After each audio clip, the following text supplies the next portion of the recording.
Yes. सो first things first, UPPSC में अभी जो भी आप लोग प्रिपेयर कर रहे हैं उनमें बहुत सारे लोग आप में से ऐसे भी हैं जो यूपीएससी के साथ ही कर रहे हैं, बट समहाउ अनफॉर्चुनेटली इस बार यूपीएससी प्रीलिम्स नहीं क्लिक हुआ। ठीक है, बट नो वरीज, हम उसी साइकिल में, हम उसी प्रोसेस में हैं और हमें अटेम्प्ट देना है। यूपीएससी 2027 भी देना है, और यूपीपीएससी जो अभी इमीडिएटली आ रहा है, which is an excellent opportunity, क्योंकि नंबर ऑफ वैकेंसीज ज्यादा है and it is more predictable, far more predictable compare to UPSC. यहाँ पर प्रीलिम्स भी प्रिडिक्टेबल है, पता है कि फैक्चुअल आता है ना। प्रीवियस ईयर के जो क्वेश्चंस है वो रिपीट होते हैं, मेंस भी बहुत ही ज्यादा प्रिडिक्टेबल लाइंस पे होता है, तो यहाँ पर है प्रिडिक्टेबिलिटी। यहाँ पर इंटरव्यू का बहुत मेजर रोल नहीं होता है। लाइक जो मेरा यूपीएससी का इंटरव्यू स्कोर था उसकी वजह से I could not get a rank, I mean I fall short of 12 marks only. So ऐसा हुआ था, बट फाइनली जो यूपीपीएससी था इसमें रैंक आ गया। उसका रीजन ये था कि यहाँ पर mains is the deciding factor, ठीक है। और प्रीलिम्स में भी रहता है, मतलब प्रीलिम्स डिसाइड्स कि आप मेंस लिख रहे हैं या नहीं। तो यहाँ पर हमें इस टाइम पे, लाइक कंसिडरिंग की बहुत अच्छी अपॉर्चुनिटी है, and UP is one of the lucrative state जहाँ पर एवरीवन, लाइक जो भी हिंदी स्पीकिंग पीपल है, दे वांट टू वर्क, है ना, कि उनको यूपी कार्डर मिल जाए या यूपी स्टेट मिल जाए, ऐसा करके लाइक रहता है willingness. So if you get in to UP PSC service, इट इज like the best thing you will have as your backup plan, right? उसके बाद यूपीएससी एग्जाम तो देना ही है, दैट इज तो देयर। बट यूपीपीएससी जो 2026 वाली opportunity is an excellent, number of post भी अच्छे हैं और प्रिडिक्टेबिलिटी भी अच्छी है। So I will always want कि आप लोग उसकी सिंसियरली प्रिपरेशन करें and I mean get a rank, ठीक है। सो व्हाट हैपेंस इज कि यूपीपीएससी को लेकर के जो सबसे ज्यादा क्वेरीज आते थे, like this is going to be my the key take away, जो स्टार्टिंग में आई एम टेलिंग, कि हम सबको पता होती है कि किस सब्जेक्ट के लिए कौन सी बुक पढ़नी है, हमें पता है कि कहाँ एनसीईआरटी पढ़नी है, कहाँ लक्ष्मीकांत पढ़ना है, कहाँ स्पेक्ट्रम पढ़ना है। बट द व्हाट टू से द इशू इज कि हमें ये नहीं पता है कि कब पढ़नी है। Like if I ask you for example to anyone, like mister और miss X Y Z, what are your resources for geography, probably you will say 11th class NCERT और थोड़ा फिजिकल ज्योग्राफी के लिए जीसी लियो, या फिर हो सकता है आप बोलो को घटना चक्र पूर्वावलोकन वाली जो प्रीवियस ईयर बुक है वो कर लेंगे, है ना। But if I ask you कि when are you planning to do it, किस मंथ में कर रहे हो या किन डेट में करना चाह रहे हो, किस सब्जेक्ट के पहले या बाद में करना चाह रहे हो, उसको लेकर के क्लैरिटी नहीं है। इसीलिए होता है क्या, जो मेजर इशू होता है कि हमारा डायरेक्शन ही नहीं क्लियर होता है। हम किसी भी टाइम पे कोई भी सब्जेक्ट पिक कर लेते हैं, कभी भी स्विच कर लेते हैं, हमें यही नहीं पता है कि पहले प्रीलिम्स करना है कि पहले मेंस करना है, इंटीग्रेटेड कब करना है, कब 100% प्रीलिम्स करना है, कब 100% मेंस करना है ना। तो इशू यहाँ पे आता है। So first things first, you have to have that clarity कि हमारा पढ़ाई का टाइम लाइन क्या होगा। Time line is very different from time table. Time table is something कि सुबह 7 से 8 ब्रेकफास्ट करना है, 8 से 10 जीएस रिवाइज करना है, उसके बाद फिर 10 से 12 ब्रेक लेना है, फिर 12 से 3 आंसर राइटिंग करना है। This is not something which I support. ये पॉसिबल भी नहीं होता है। आप लोगों को भी पता है कि हर वीक हम एक नया टाइम टेबल बनाते रहते हैं and we falter on it, है ना, हम सब में। मतलब I have been an aspirant for years, और इस साल जाकर के I have got a rank, तो दैट शोज कि जो नॉर्मल प्रोसेस होता है, like I was also one among you only, है ना। मैं भी एक टाइम पे एस्पिरेंट ही थी, but now being on the other side I can say कि डायरेक्शन सबसे ज्यादा जरूरी होती है। तो यू शुड बी नोइंग कि अभी जैसे we are in the month of July और हमारा प्रीलिम्स है 6 दिसंबर को शेड्यूल, तो हमें जुलाई से लेकर के दिसंबर तक क्या करना है, किस टाइम पे क्या क्या चीजें क्लोज हो जानी है, पहले प्रायोरिटी पे क्या करना है, तो इन सारी चीजों पे we will talk about. Second thing what we will talk about is like apart from this thing कि कहाँ से start करना है, कि जो मतलब if you have to qualify this exam, you are not going to prepare for one stage की prelims की तैयारी कर रहे हैं, पूरे दिन घटना चक्र का पीवाईक्यू लेके सॉल्व कर रहे हैं, बस यही नहीं करना है। Prepare yourself for the mains as well. क्या, कि जब आपका प्रीलिम्स निकले तो उसके बाद ऐसी तैयारी हो कि मेंस भी निकले और इंटरव्यू कॉल भी आए और रैंक भी आए। इसलिए नहीं तैयारी करना है कि पहले प्रीलिम्स निकल जाए, उसके बाद देखते हैं कि उसके बाद मेंस की तैयारी करेंगे। वो बहुत ही फ्लॉड अप्रोच होता है, ठीक है। मतलब prepare from the day one. आज से अगर आ रहा है कि चलो अभी थोड़ी क्लैरिटी आ गई है, रोड मैप दिख रहा है, तो I should start my preparation. तो please do it in a proper format and prepare yourself for all the 3 stages, prelims, mains और इंटरव्यू। अभी से ही मेंस की तैयारी करनी है। और सिंस यूपी का इंटरव्यू बहुत ही ज्यादा फैक्चुअल लाइंस पे होता है, मतलब they will ask you very knowledge related thing, आपका प्रेजेंस ऑफ माइंड चेक कर रहे होते हैं, उसमें एथिक्स के सिचुएशन बेस्ड क्वेश्चंस होते हैं। जैसे मेरे से तो इकोनॉमी के फैक्ट्स पूछ लिए गए थे कि इन्फ्लेशन क्यों जरूरी होता है, तो ये सब हम कहाँ पढ़ रहे होते हैं, हम इकोनॉमी में पढ़ रहे होते हैं। So your whole accumulated knowledge will only help you in getting through all the stages, है ना। मेरे इंटरव्यू में भी मतलब काफी अच्छा स्कोर था, जो टॉप रेंज होता है 70s में, तो 100 मार्क्स का होता है, उसमें I got 72 only because that मेरा प्रीलिम्स और मेंस की वजह से फाउंडेशन स्ट्रॉन्ग था और थोड़ी सिचुएशन बेस्ड क्वेश्चंस की प्रैक्टिस कर ली थी, है ना।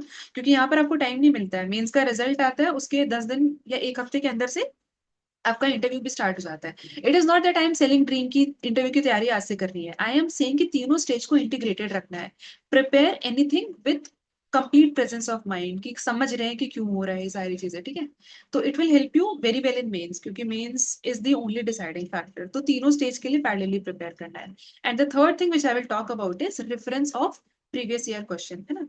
हमेशा प्रीवियस ईयर क्वेश्चन को ही रेफरेंस में रख के पढ़ना है, चाहे वो प्रीलिम्स स्टेज हो, चाहे वो मेंस स्टेज हो, चाहे वो इंटरव्यू स्टेज हो। अभी के टाइम पे प्रीलिम्स और मेंस इंपॉर्टेंट है, तो we will emphasize more on previous year questions of prelims and mains. ये इसका रीजन क्या है कि देखो क्या होता है कि हमें कोचिंग इंस्टीट्यूट्स के वो मिलते रहते हैं कि यहाँ पर ये इनिशिएटिव स्टार्ट हो रहा है, ये कोर्स स्टार्ट हो रहा है, एंड वी परचेज इट। हम उनके टेस्ट सीरीज सॉल्व करते हैं, हम उनका कंटेंट पढ़ रहे होते हैं, बट क्या हम उससे एग्जाम क्वालिफाई कर पाते हैं, ये एक questionable thing. I am not saying कि नहीं होता है, होता है, लेकिन हम अगर पीवाईक्यूज को नहीं रेफर कर रहे हैं तो बहुत मुश्किल हो जाता है। उसका रीजन ही यही है कि okay let's take an example, कि आपका कोई बेस्ट फ्रेंड है, ठीक है।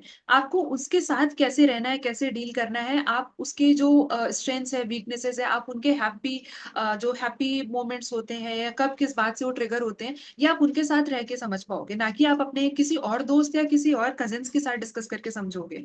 Suppose your friend is mister x, है ना, या फिर मिस एक्स है, तो अब आप उनके साथ कैसे रहना है, आप उन्हीं के बातों से ही समझोगे जब आप उनके साथ टाइम स्पेंड करोगे, ना कि आप मिस्टर ए के साथ रह करके ये समझोगे कि मिस्टर एम एस एक्स के साथ कैसे डील करना है ना। तो वही सीन है कि if you have to understand the mindset of UPPSC, है ना, यूपी पब्लिक सर्विस कमीशन का माइंडसेट समझना है, तो आपको यूपीपीएससी के प्रीवियस ईयर क्वेश्चंस को गो थ्रू करना होगा। जो कोचिंग इंस्टीट्यूट्स हैं वो उनका माइंड है कि वो ऐसे क्वेश्चन फ्रेम कर रहे हैं, चाहे वो प्रीलिम्स के हो चाहे वो मेंस के हो। जब तक आप पीवाईक्यूज को नहीं बाय हार्ट करोगे, आपको नहीं क्लैरिटी आएगी कि आपको किस डायरेक्शन में प्रिपेयर करना है। अब ये मेंशन करने के बाद I will tell you two very important thing. You will never find my copies on any website, किसी भी इंस्टीट्यूट में मैंने कहीं भी कोई भी मेंस टेस्ट सीरीज नहीं लिखा था। मैंने extensive repeatedly same PYQs mains के 2018 से हमारा सब्जेक्टिव मेंस स्टार्ट हुआ है, तब से लेकर के 2023, है ना, 24 का मेरा मेंस था। मैंने सिर्फ प्रीवियस ईयर क्वेश्चन सॉल्व किए हैं और उसी को रिपीटेडली किया है, मास्टर कर लिया था। फिर जो करंट अफेयर बेस्ड चीजें होती थी उसको थोड़ा सा और ये सोच करके कि चलो पिछले साल स्मार्ट सिटीज पूछा था, इस साल मान लो अमृत पूछ लिया, सेम क्वेश्चन बस स्कीम चेंज कर दिया, तो कैसे अटेम्प्ट करूंगी। ये सारी चीजें मतलब where the shoes of UPPSC, उसके बाद अटेम्प्ट करिए विद रिस्पेक्ट टू मेंस, है ना। तो you never find my copies, ये तो हो गई पहली बात। दूसरी बात ये हो गई कि क्या होता है कि हम जो कोचिंग इंस्टीट्यूट्स के क्वेश्चन पेपर होते हैं वो थोड़े डिफिकल्ट सेट होते हैं या वो थोड़े रैंडम होते हैं, उनसे आप नहीं रिलेट कर पाओगे, उनका इवैल्यूएशन आपको नहीं समझ में आएगा। अगर आपको क्वालिटी फीडबैक नहीं मिलेगा तो आपको कभी समझ ही नहीं आएगा कि इम्प्रूव कहाँ करना है। इसलिए ऑलवेज सीक राइट गाइडेंस। किसी इंस्टीट्यूट में आपको कोई ऐसे मेंटोर या ऐसे फैकल्टी मिल रहे हैं जो आपको उस प्रोसेस से गो थ्रू करवा रहे हैं जो प्रीवियस ईयर क्वेश्चन से अलाइंड है, तब तो यू कैन ट्रस्ट कि हाँ मतलब यहाँ पे मतलब you are getting a quality thing. वहां पे आपको मेंस में इंप्रूवमेंट दिखेगा, प्रीलिम्स में इंप्रूवमेंट दिखेगा, बट अगर पीवाईक्यूज का रेफरेंस नहीं ले रहे हैं, है ना, तो फिर आप अपने लिए पिटफॉल क्रिएट कर रहे हैं। सो विल बिगिन की अप्रोच क्या होनी चाहिए, like we are in the month of July, ठीक है। तो जुलाई से लेकर के दिसंबर तक का हम पहले प्लान करेंगे कि अभी के टाइम पे क्या करना है, क्योंकि मेंस की डेट नहीं आई है और कंसिडरिंग कि हमारा जो प्रीलिम्स है वो 6 दिसंबर को हो रहा है, तो उसके हिसाब से क्या होता है। सो अभी का जो टाइमलाइन है इसमें हमारे पास क्लैरिटी सिर्फ प्रीलिम्स को लेकर के है, और यूपीपीएससी का जैसा पास्ट रिकॉर्ड है उसके according around 3 to 4 months you get, मतलब प्रीलिम्स और मेंस के बीच में आपको 4 से 5 महीने फिर से मिलेंगे, है ना। बट इसका मतलब ये नहीं कि मेंस की प्रिपरेशन डिले कर दोगे।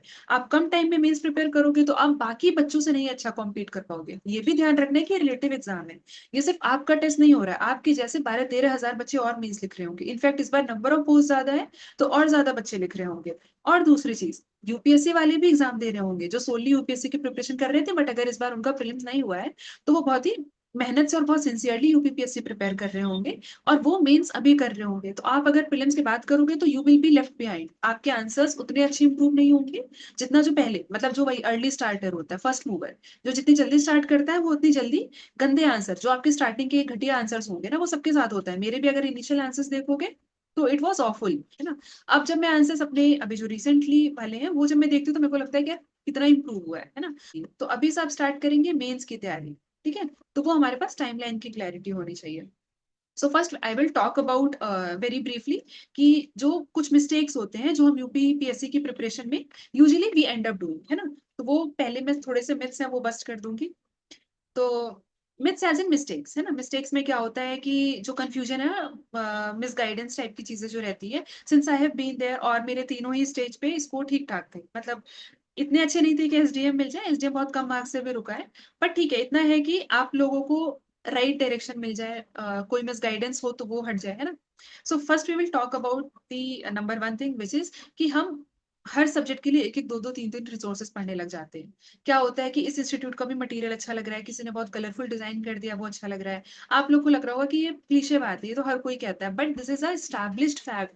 आप जितना ज्यादा डिस्ट्रैक्टेड रहोगे अपने रिसोर्सेज के टर्म्स में, आपको कंसोलिडेशन में उतनी ही डिफिकल्टी होगी। आप अगर जैसे सपोज कि कोई एक बहुत ही सिंपल सा टॉपिक है, लेट्स से गुप्ता एम्पायर हो गया, या फिर मौर्यन एम्पायर, चोला एडमिनिस्ट्रेशन, ये जो एंशियंट हिस्ट्री वाले जो हमारे एम्पायर फेजेस होते हैं, ये आप मल्टीपल जगहों से पढ़ लो, क्या होगा, you will never get a clarity कि क्या चीज अपने नोट्स में डालनी है। आपको हर चीज इंपॉर्टेंट लग रही होगी, किसी का सेंटेंस फ्रेमिंग अच्छा लग रहा होगा, किसी का एग्जाम्पल, और आप एक ही सब्जेक्ट को बहुत लंबे टाइम तक करते रहोगे। इसलिए बुक लिस्ट और रिसोर्सेज की क्लैरिटी होना बहुत जरूरी है। आपके जो भी बुक रिसोर्सेज है उसको फाइनल कर लीजिए कि इस टॉपिक के लिए ये पढ़ना है। इसके लिए मैंने क्वालिटी एक सेशन लिया हुआ है, और मे बी वो एक दो दिन में यूट्यूब पे आ जाएगा, तो उसका लिंक शेयर कर दूंगी। और अगर आप चाहते हो कि मैं एक बुक लिस्ट अपनी जो मैंने रेफर किया था वो बता दूं, तो वो भी मैं ग्रुप पे पोस्ट कर दूंगी, है ना। अभी मैं सारे बुक लिस्ट बताऊंगी तो सेशन बहुत लंबा हो जाएगा। तो अवॉइड टू मेनी रिसोर्सेज, बहुत सारे रिसोर्सेज के पीछे नहीं भागना है कि इस इंस्टीट्यूट का भी देख लिया, किसी और का भी देख लिया। एक एक उठाइए, एक टॉपिक एक रिसोर्स। हो सकता है कि आपको एंशियंट हिस्ट्री एक जगह से समझ आ रही हो, मिडिवल कहीं और समझ आ रही हो, लेकिन ये नहीं करना है कि आप दो बुक से ही पढ़ने लग जाओ सेम टॉपिक को, ठीक है। जो टॉपिक जहां से अच्छे से समझ में आ रहा है वो वहां से करना है। हाँ, एक और आप लोग का कांस्टेंट क्वेश्चन रहता है कि मैम ये बुक सही है या नहीं, ये नोट्स कैसे हैं, ये मटेरियल कैसा है। तो आप लोग को एक बहुत ही टेस्टेड मेथड बता देती हूँ कि जब भी कोई मटेरियल उठाइए, है ना, अगर आपको ये देखना है कि वो रेलिवेंट है या नहीं, तो उस टॉपिक को उठाइए और उसी टॉपिक के प्रीवियस ईयर क्वेश्चन देखिए।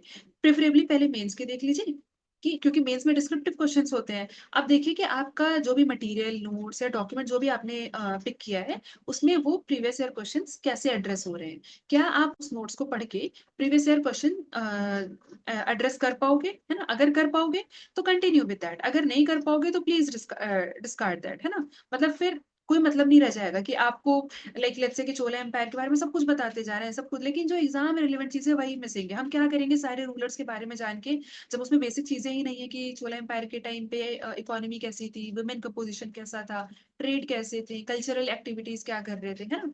तो जो कोर चीजें होती हैं जो हमारे यूपीएससी में पूछी गई हैं, वो सारी चीजें हमारे रिसोर्सेज में होनी चाहिए। सारे मटेरियल्स इक्वली गुड है, इक्वली बल्कि है। बस ये देखना है एज एन मोर, थोड़ा थोड़ा डिफरेंस होता है, बट ये देखना है कि वो बहुत बल्कि ना हो, मतलब कंसाइज हो, टू द पॉइंट हो, एग्जाम स्पेसिफिक हो। कभी भी पीएचडी करने के लिए कोई भी मटेरियल नहीं उठाना है। मटेरियल पिक ही इसलिए करना है कि हम वहां से एग्जाम निकाल सके। मेरा यूपीपीएससी का अटेम्प्ट ऐसा हुआ था, लाइक इट्स थोड़ा सा out of context, but it's a very important reminder कि मतलब if I can do then you can do as well. मेरा यूपीएससी का उस साल इंटरव्यू था और इसका प्रीलिम्स होना था, जो यूपीपीएससी 2024 है, ये मार्च में शेड्यूल था, मार्च 2024 में। पोस्टपोन होते होते दिसंबर में इसका प्रीलिम्स हुआ था। तो मैंने यूपीएससी के इंटरव्यू के चक्कर में मैंने सोचा कि चलो इंटरव्यू के बाद फ्री हो जाएंगे तो यूपी का ये अप्लाई कर देते हैं। मेरा पहला ही अटेम्प्ट था, तो आई थॉट कि अभी इसको अप्लाई कर देते हैं। एंड देन समहाउ सी थिंग्स स्टार्टेड हैपनिंग। उसके बाद जब मेरा प्रीलिम्स हुआ, तो अब मेरे को मेंस के लिए था कि यार बहुत अच्छे से तो नहीं पढ़ा है, लेकिन ये था कि यूपीएससी के लिए बहुत ज्यादा मेहनत किया हुआ था, तो वो यहाँ पे रिवॉर्ड किया। तो आपको आंसर्स लिखने होंगे, अब चाहे यूपीएससी के लिए लिखे चाहे यूपीपीएससी के लिए, आप अपने मसल मेमोरी में लिखना ला रहे हो, पॉइंट जनरेट करना अपने आप को सिखा रहे हो, तो दैट विल हेल्प, है ना। अब वो जो मेहनत है वो तो मतलब डिस्काउंट उसको नहीं कर सकते, वो तो आपको 100% करनी ही करनी है ना। तो point of telling my story is कि जब आपको ये सारी चीजें अच्छे से मास्टर कर ही लेनी है, सो दैट आपको एक टाइमलाइन दिखता रहे कि अब ये करना है, अब इसको ये मास्टर करना है ना। So that is how we will progress. और मेरा फोकस ये था कि एग्जाम किससे निकलता है वो बता दूं, है ना। क्या पढ़ के मैं बहुत अच्छा सीख लूंगी कोई भी पेपर, वो मुझे नहीं चाहिए। जस्ट टेल मी कि ये करने से एग्जाम निकलता है। अच्छा, पीवाईक्यू करने से निकलता है, ठीक है। आंसर राइटिंग करने से निकलता है, हाँ ठीक है। वही सारी चीजें ही की थी, है ना। और मेंस में भी ठीक ठाक स्कोर है मेरे, मतलब 803 है। सो आई थिंक कि मतलब one of the highest score भी है, 800 प्लस मेंस में, है ना। So yeah you can take insights. Okay. तो पहला हो गया कि बहुत सारे रिसोर्सेज के पीछे नहीं भागना है, कीप वेरी व्हाट टू से सॉर्टेड बुक लिस्ट, कि इतना ही करना है। क्यों? क्योंकि टाइम कम है, 5 महीने तो रहते हैं, है ना। उसमें भी बहुत सारे ब्रेक्स लोगे आप। ठीक है, ये हो गया पहला बात। दूसरी बात ये हो गई, इसी से ही कनेक्टेड है, कि आंसर राइटिंग को डिले नहीं करना है। ये नहीं सोचना है कि जब प्रीलिम्स निकल जाएगा तब मेंस करेंगे। पता ही नहीं है आपको कि आप आंसर्स कैसे लिख रहे हो, आपके पास इंप्रूवमेंट नहीं रहेगा। आपका प्रीलिम्स हो जाता है, आपने प्रीलिम्स के लिए बहुत मेहनत किया, प्रीलिम्स आपका क्वालिफाई हो गया, मेंस लिखने जा रहे हो। मान लो कि इंटरव्यू कॉल नहीं आई, या फिर इंटरव्यू कॉल आई भी तो कोई फाइनल लिस्ट में नाम नहीं आया, या फिर कोई ऐसी पोस्ट मिल गई जो आपको नहीं चाहिए थी, है ना। तो वो उन सारे साइकिल में फिर से फंसना, तीनों स्टेज फिर से देना, इसलिए एक बार बेस्ट शॉट दो, तीनों स्टेज क्लियर करो। बहुत ही प्रिडिक्टेबल है विथ रिस्पेक्ट टू यूपीएससी, है ना। कंपटीशन यहाँ भी है, बट यहाँ पे ये है कि रिवॉर्ड हो जाएगा। क्यों? क्योंकि पेपर अभी भी प्रिडिक्टेड लाइंस पे आता है तीनों ही स्टेज का, है ना। तो ये तो हो गई दूसरी बात। Please avoid delaying answer writing. Answer writing जितनी जल्दी स्टार्ट करेंगे उतना बेहतर है। अभी के टाइम पे, जो अभी इनिशियल वाला टाइम है, आप नोट्स बनाइए, नोट्स कंसोलिडेट करिए, कहीं के बने बनाए नोट्स आपको पसंद आ रहे हैं, समझ आ रहा है, उसको पढ़िए, उसको पढ़ने के बाद आंसर राइटिंग करिए। ठीक है।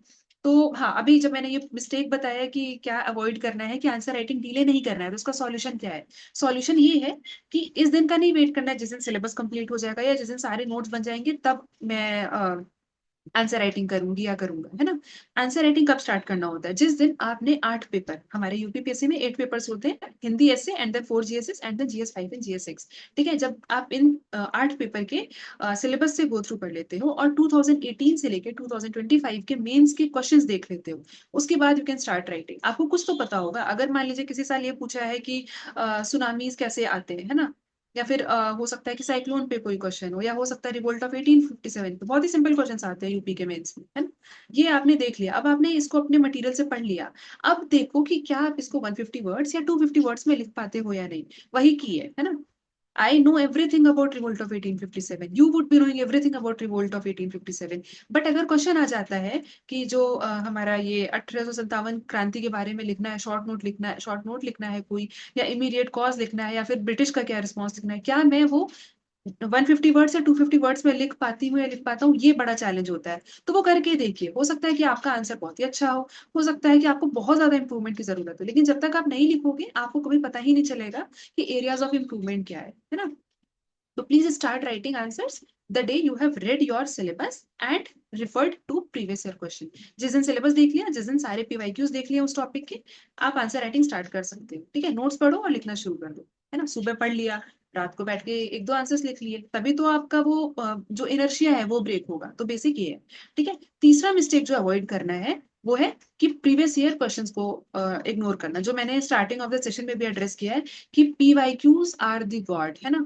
पीवाईक्यूज के बाहर अगर आप कुछ भी देखोगे और पीवाईक्यूज नहीं देखोगे, तो फिर तो डिस्ट्रैक्टेड रहेंगे, हमेशा डायरेक्शन लेस लेंगे। किसी इंस्टीट्यूट का कभी कुछ अच्छा मिल जाएगा क्वेश्चन पेपर, तो वहां पे अच्छा लगने लग जाएगा। किसी और इंस्टीट्यूट का कुछ मिल जाएगा तो वहां पे लगेगा कि हाँ इनके क्वेश्चंस बहुत अच्छे हैं। Always match it with previous year question. Purchase कर लीजिए अनसॉल्व मेंस का पेपर, या परचेज नहीं करिए, टेलीग्राम पे आपको आराम से मिल जाएगा। डाउनलोड कर लीजिए 2018 से लेकर के 2025 तक का कंपाइलेशन, आपको पेपर वाइज मिल जाएगा। Download it, read every question. Do not challenge yourself, अपने आप को बिल्कुल भी मत चैलेंज करिए कि लिख करके देखते हैं यार, ये तो भी आता ही नहीं है, और डिमोटिवेटेड हो गए। कोई बात नहीं, आज नहीं आता है, एक हफ्ते बाद आ जाएगा, है ना। वेट करिए उस चीज का, है ना। आई मीन ट्राई करिए सही डायरेक्शन में, और वेट करिए कि जब आ जाएगा तब लिखेंगे, है ना। लेकिन इग्नोर नहीं करिए प्रीवियस ईयर क्वेश्चंस पे। किसी भी इंस्टीट्यूट के टेस्ट सीरीज से बेटर होता है previous year question. Like I told you my example only, कि मैंने कहीं कोई टेस्ट सीरीज नहीं ज्वाइन की थी। You will never find a single UPPSC mains copy of like written by me on any institutes platform. उसका reason ये था क्योंकि सिर्फ उसे प्रीवियस ईयर क्वेश्चन किया था। ठीक है। फिर फोर्थ मिस्टेक पे आते हैं जो हमें अवॉइड करना है, which is ignoring current affair. अब क्या होता है कि जो यूपी का प्रीलिम्स पेपर होता है इसमें करंट अफेयर समहाउ कम आता है ना, यूपी स्पेसिफिक क्वेश्चन भी, जो कि फिफ्थ मिस्टेक अवॉइड करना है। चलो फोर्थ और फिफ्थ को कंबाइन कर लेते हैं कि करंट अफेयर और यूपी स्पेसिफिक जो टॉपिक है वो उसको हम डिले करते हैं कि ये तो स्टैटिक से ही निकल जाएगा, सारे सब्जेक्ट के घटना चक्र अच्छे से कर लेंगे जो पीवाई सॉल्व होते हैं, और थोड़ा बहुत सुपरफिशियली सरफेस लेवल पे करंट अफेयर देख लेंगे कि लेट्स से ब्रिक्स समिट कहाँ हुआ, यूएनएफसीसीसी का थीम क्या था, ये सारी चीजें। बट अगर ये सारी चीजें आप इग्नोर करते हो तो आप क्या कर रहे हो, आप अपना प्रीलिम्स भी कॉम्प्रोमाइज कर रहे हो, साथ के साथ मेंस को भी कॉम्प्रोमाइज कर रहे हो। दो तरीके से आपके जो मेंस के आंसर्स होंगे वो बहुत ही ज्यादा स्टैटिक होंगे, उसमें सिर्फ और सिर्फ आर्ग्यूमेंट्स होंगे या फिर बहुत ही शैलो होगा, उसमें डेप्थ नहीं होगा, उसमें आप करंट अफेयर का टच नहीं लाओगे। आपका आंसर लगेगा ही नहीं कि 2026 में लिखा हुआ है 2016 में लिखा हुआ है। वो किस चीज से आता है, जब हम करंट अफेयर का इंटीग्रेशन करते हैं। जैसे मान लो कि बहुत ही सिंपल है, इन्वेस्टमेंट पे कोई या इंफ्रास्ट्रक्चर पे कोई क्वेश्चन आ गया जीएस 3 में या जीएस 6 में, इकोनॉमी से रिलेटेड, तो आप लिखो वहां पर कि जो अपना इंटरनेशनल एयरपोर्ट बन रहा है, या फिर यूपी इज दी स्टेट जहाँ पे सबसे ज्यादा इंटरनेशनल एयरपोर्ट है अभी के टाइम पे। या वो कहाँ से पता चलेगा, जब आप अवेयर रहोगे करंट अफेयर को लेके, both India as well as UP का, ठीक है। और उसको फिर अक्रॉस पेपर यूज करिए, ऐसा नहीं है कि जो यूपी का करंट अफेयर है वो सिर्फ जीएस 5 और जीएस 6 में यूज करना है। मैंने जीएस 1 2 3 में भी यूपी के एग्जाम्पल्स यूज किए हैं। I will tell you a hack, क्योंकि इंडिया में जो गवर्नमेंट है और जो यूपी में गवर्नमेंट है वो सेम पार्टी की है, और मोस्टली जो सेंट्रल गवर्नमेंट के स्कीम्स है वो यूपी गवर्नमेंट में भी फॉलो होते हैं, है ना। तो जो भी स्कीम प्रधानमंत्री नाम से है वो यूपी स्टेट में मुख्यमंत्री नाम से है, तो वो जीएस 1 2 में सेम चीज आप लिख सकती हो, है ना। कोई भी, जैसे कोई भी प्रधानमंत्री XYZ योजना, तो वहां पे आप मुख्यमंत्री XYZ योजना करके लिख सकते हो, यूपी की है ना? मतलब थोड़ा सा सही भी होना चाहिए, ब्लफ नहीं करना है। But you should be knowing कि जो मेजर स्कीम्स है वो यूपी में भी फॉलो हो रहा है। जैसे जो कृषि सिंचाई योजना है वो हमारे यूपी में भी है, तो आपने उसी का ही नाम लिख दिया मुख्यमंत्री। तो इससे क्या होता है कि आप इंटरलिंकिंग कर रहे हो। Examiner will have the perception कि इस बंदे को यूपी या यूपी आई मीन मतलब आइसोलेशन में नहीं, यूपी का भी थोड़ा नॉलेज है, एंड वो इंटीग्रेट कर रहे हैं, है ना। तो आपके आंसर की क्वालिटी बढ़ेगी। ये सब ग्रेजुअली होगा। ये कब होगा, जब आप करंट अफेयर भी पढ़ोगे और आप जब यूपी स्पेसिफिक चीजें भी पढ़ोगे। करंट अफेयर से आपका मेंस इंप्रूवमेंट बहुत ज्यादा होता है। प्रीलिम्स में भले ही कम क्वेश्चन आते हो, लेकिन मेंस में बहुत ही ज्यादा यूजफुल होता है। सब कोई स्टैटिक लिख रहा होगा, सब कोई पुरानी बातें लिख रहा होगा, अशोक हेम का ही लिख रहा होगा, गौतम बुद्ध का एग्जाम्पल दे रहे होंगे, लेकिन जो अभी के नए जो ऑफिसर्स हैं या जो नए फिलोसफर्स हैं, अगर आप उनको कोट करेंगे आपके आंसर्स एनी डे बाकियों से ज्यादा बेहतर होंगे। और यही तो कंपटीशन का पार्ट होता है कि आपका रिलेटिव गेम अच्छा होना चाहिए, आप बाकियों से अच्छा परफॉर्म करो, या फिर अगर बाकी एवरेज परफॉर्म कर रहे हैं तो बाकियों से आप मतलब एवरेज से थोड़ा सा ऊपर रहो, है ना। सारा गेम यहीं पे ही है, ठीक है। तो ये हमने जो दो चीजें हम अवॉइड कर रही है, फोर्थ और फिफ्थ हमारा जो था करंट अफेयर और यूपी स्पेसिफिक, वो हमने एड्रेस कर लिया, ठीक है।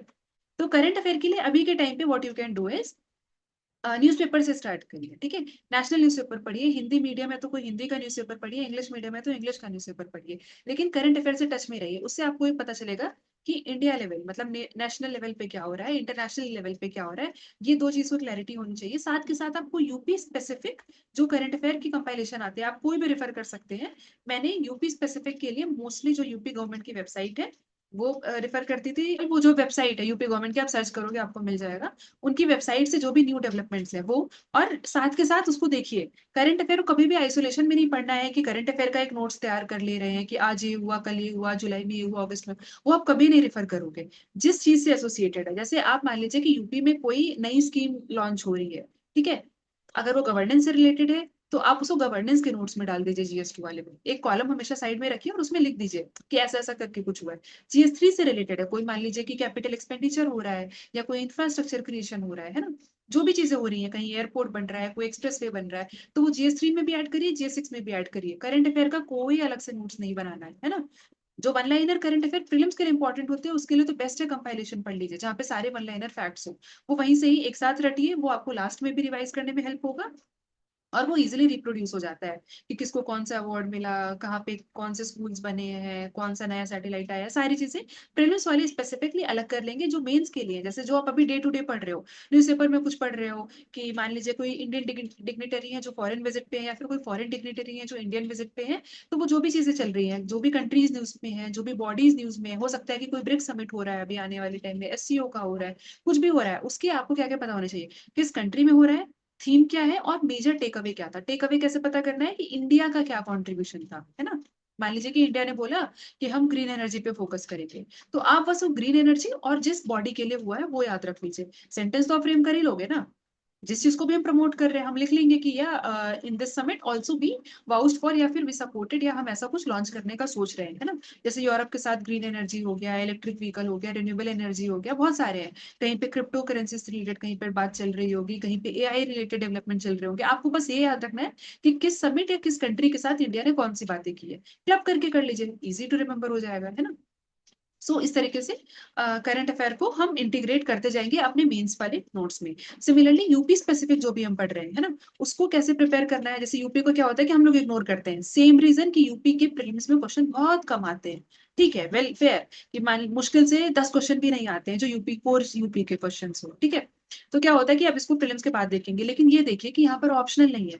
यहाँ पर पेपर क्या है, GS 5 और GS 6 है, जो कि यूपी स्पेसिफिक है। अगर आप यूपी स्पेसिफिक स्टैटिक और करंट अफेयर अभी से पढ़ रहे होगे, तो आप ये सोचो कि जो आप ऑप्शनल में स्कोर करते हो, जहाँ पे ऑप्शनल डिसाइडिंग होता है यूपीएससी में, वहां पर यूपीपीएससी में आपके GS 5 और GS 6 में बहुत अच्छा स्कोर होगा। और यही रीजन है मेरे दोनों ही पेपर में, GS 5 और GS 6 में, एक में 112 में और एक में 121 समथिंग ऐसे ही है स्कोर। याद नहीं, मतलब हाँ 100+ है। रीजन ही यही है कि आई वॉज ऑलवेज अवेयर कि यूपी स्पेसिफिक नॉलेज अगर नहीं है तो फिर किसी भी पेपर में अच्छा नहीं कर पाऊंगी। मैंने सारे ही पेपर में, मतलब GS 1 2 3 और जो GS 5 और GS 6 है, यूपी की नॉलेज स्प्रिंकल करते रहिए जहां भी रिक्वायर्ड है ना। कंपेयर कर दीजिए, GS 1 में भी अगर आप कुछ लिख रहे हैं जैसे इंडियन सोसाइटी में, तो आप इंडियन सोसाइटी की भी बात करिए और यूपी की सोसाइटी की भी बात करिए, है ना। तो that gives a very good connection कि आप हमेशा एक लेंस से देख रहे हो कि यूपी जो है वो बाकी स्टेट के कंपैरिजन में इंडिया में अच्छा कर रहा है। इंडिया का एवरेज ये है, यूपी का एवरेज ये है ना। इंडिया का ओवरऑल रैंक ये है, यूपी का ये है। जैसे SDG इंडिया इंडेक्स है, उसमें देखिए यूपी कैसा परफॉर्म कर रहा है बाकी स्टेट से कंपैरिजन में, है ना। So that creates a very nice impression कि आपको यूपी की भी नॉलेज है।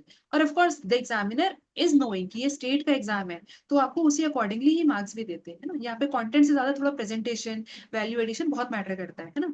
इस चीज का भी ध्यान रखना है। ये बहुत ही ज्यादा इंपॉर्टेंट टिप्स हैं इफ यू वांट कि जब प्रीलिम्स निकले तो मेंस भी निकले, है ना। तो ये सारी चीजों को बहुत अच्छे से ध्यान रखिएगा। अगर आप लोग लिख ले तो बेहतर होगा, नहीं तो कोई बात नहीं, आप सेशन वापस से भी देख सकते हो, मतलब जब रिकॉर्डिंग आएगी। ठीक है, ओके।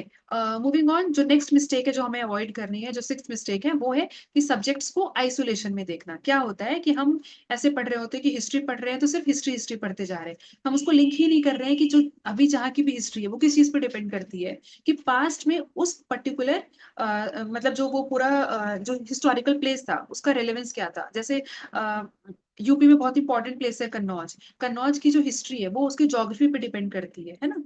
मतलब वहाँ पे मिनरल मिनरल रिच है। उसके बाद उसी तरीके से जो हमारा मगध रीजन है वो हिस्टोरिकली क्यों इंपॉर्टेंट है, उसकी वजह से यूपी में क्या इन्फ्लुएंस था।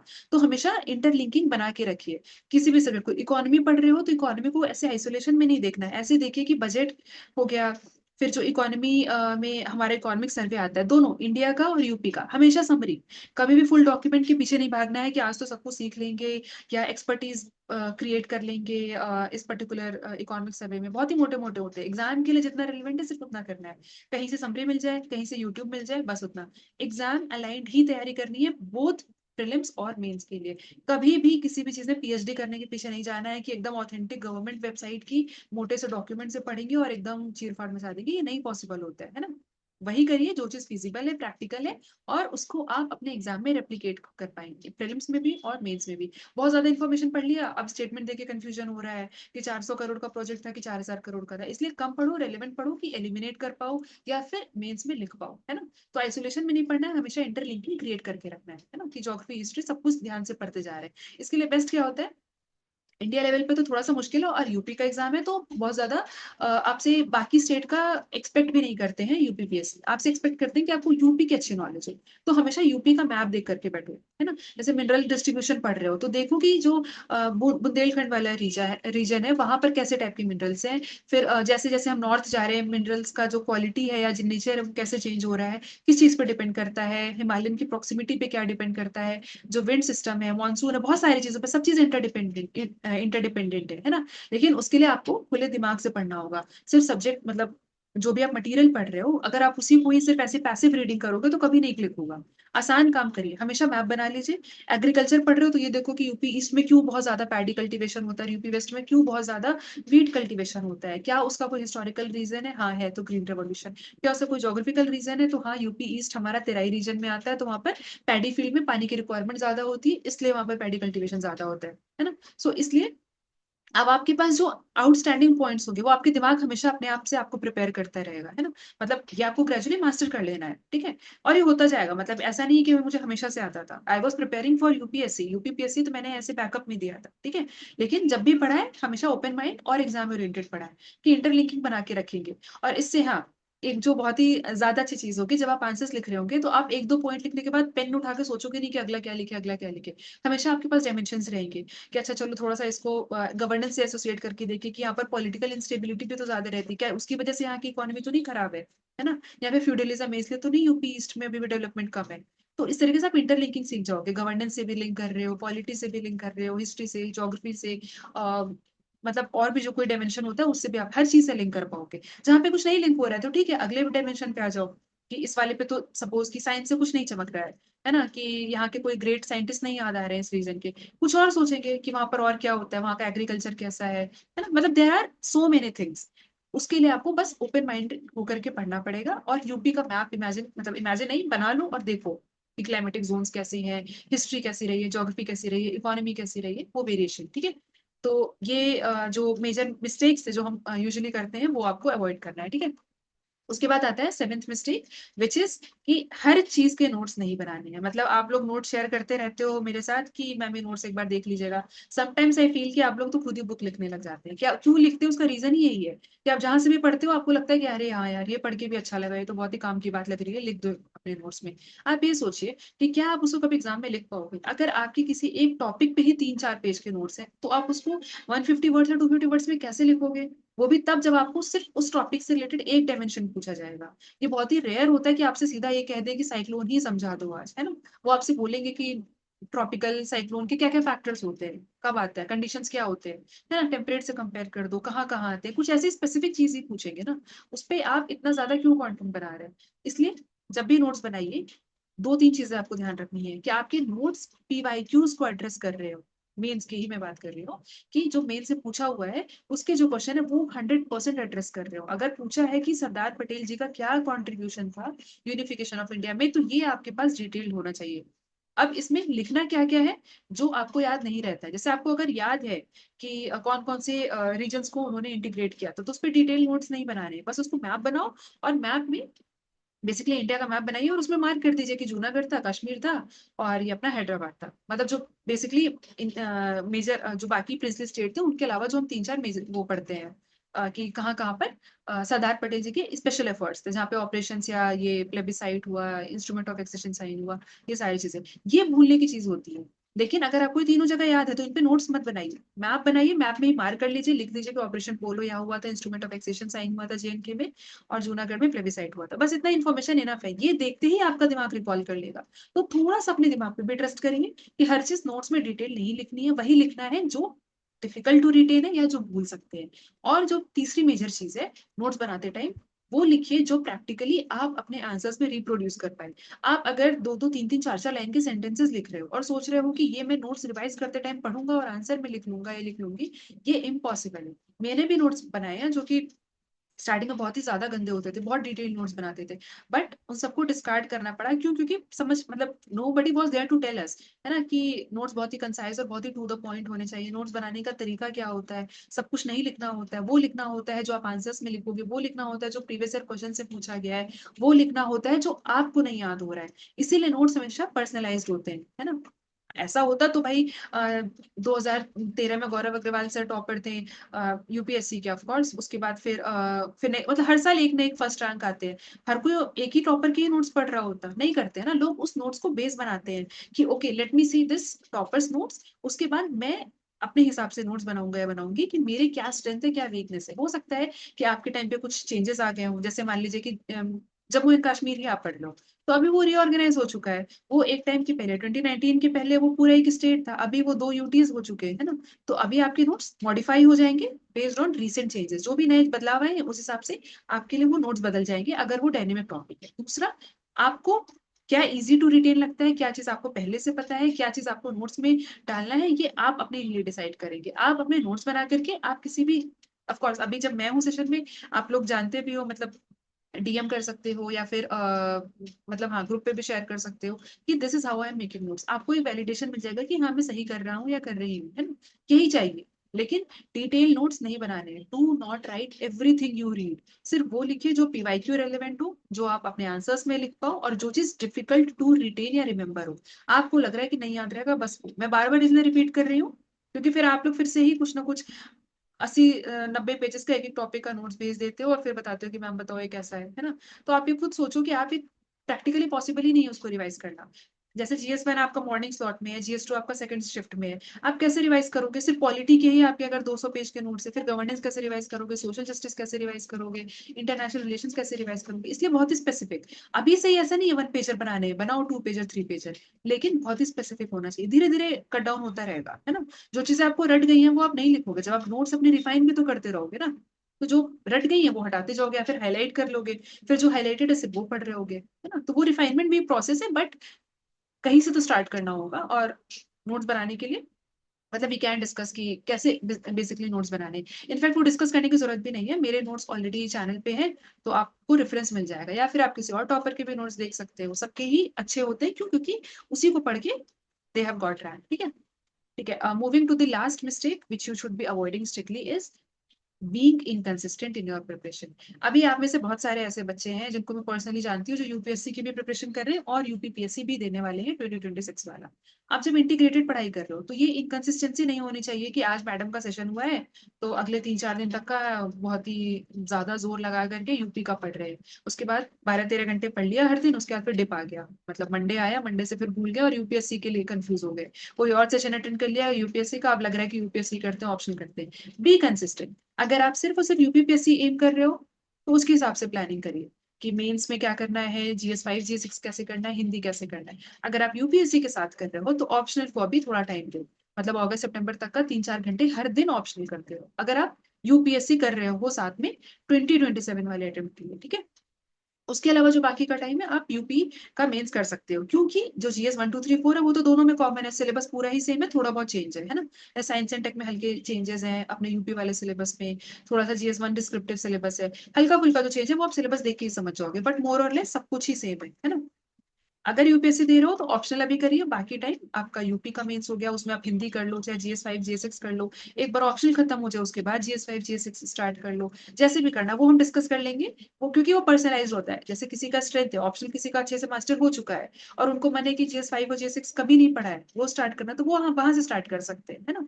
But ideally you should be doing optional at this time, अगर आप यूपीएससी 2027 वाला अटेम्प्ट देने वाले हो तो, है ना।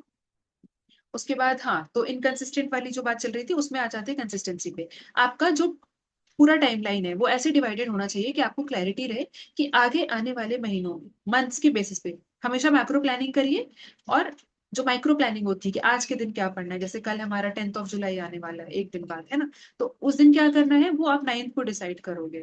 ठीक है, रात को सोने से पहले डिसाइड कर लिया, 10th की मॉर्निंग में डिसाइड कर लिया कि आज ये करना है। बट मंथली और वीकली टारगेट, जो मैक्रो टारगेट्स है वो हमेशा क्लेरिफाइड होने चाहिए कि इस महीने मैं ऑप्शनल का इतना पार्ट खत्म कर रहा हूँ या कर रही हूँ, या जीएस 5 जीएस 6 कर रही हूँ, या हिंदी कर रही हूँ, एसए कर रही हूँ, जीएस 1, जो भी आप पिक कर रहे हो अपने लिए अपने स्ट्रेंथ्स के हिसाब से, है ना। वो आप उसके हिसाब से आपका टाइमलाइन बहुत ही ज्यादा क्लियर होना चाहिए। जो मेजरली जो ब्रॉडली आपका मंथ्स आगे का कैसा होना चाहिए वो अभी मैं बताऊंगी, कि जैसे जुलाई टू सितंबर कैसे क्या करना है, फिर अक्टूबर नवंबर क्या करना है, दिसंबर में तो अपना प्रीलिम्स है ही, है ना।